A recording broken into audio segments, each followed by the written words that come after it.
அன்பான மக்களே, நம்மளோட லட்சுமி பிரியா, கங்கா, அதுக்கப்புறமா வந்து சாதிகா இவங்கள அதாவது தாரு, அப்புறமா வந்து யமுனா இவங்க எல்லாருமே வந்து இதுக்கு எது ஷோவுக்கு வந்திருக்காங்க அப்படிங்கிறத நம்ம லாஸ்ட்டு 2 டேஸ்க்கு முன்னாடியே வந்து ப்ரொமோ வந்தப்போ நம்ம வந்து பேசியிருந்தோம். இன்றைக்கி எபிசோடு வந்து பயங்கரங்க, சூப்பராக வந்து பண்ணியிருக்காங்க.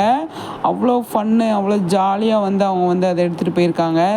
லட்சுமி பிரியா க்யூட்டாக நிறைய விஷயங்கள் வந்து பண்ணியிருக்காங்க. அதை பார்க்கும்போது செம்ம சூப்பராக இருந்தது. சூப்பருங்க, செம்மையாக வந்து கலக்கிட்டு இருக்காங்க. சிரித்து சிரித்து வயிறு வலி தான் வந்தது அப்படிங்கிற மாதிரி அவ்வளோ அழகாக வந்து நிறைய விஷயங்கள் வந்து நம்ம மகாநதி கேர்ள்ஸ் வந்து பண்ணியிருந்தாங்க அப்படின்னு சொல்லணும். நிச்சயமாக வந்து ஏதாவது ஸ்பெஷல் ஷோக்கு வராங்க அப்படின்னா அவங்களுக்கு தனியாக ஒரு எனர்ஜி வந்துடுதுங்க. அதுதான் நான் சொல்லணும்னு நினச்சது. எப்படி இருந்தாலும் சூப்பர். அவங்க இருக்கிற அதாவது ஷூட்டிங் ஸ்பாட்டுக்கு போயிட்டு பயங்கர டென்ஷனில் ஒரு வேலை அதிகமாக இருக்கிறது வருவாங்க.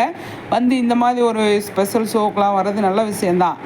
அவங்க மைண்டை ஃப்ரீயாக வச்சுட்டு சூப்பராக வந்து போகலாம் அப்படிங்கிறத லட்சுமி பிரியா வந்து க்யூட்டாக செம்மையாக வந்து சூப்பர் அப்டேட் கொடுத்துருக்காங்க. அதை தான் உங்களுக்கு நான் வந்து ஷேர் பண்ணணும்னு நினச்சேன். சரிங்களா?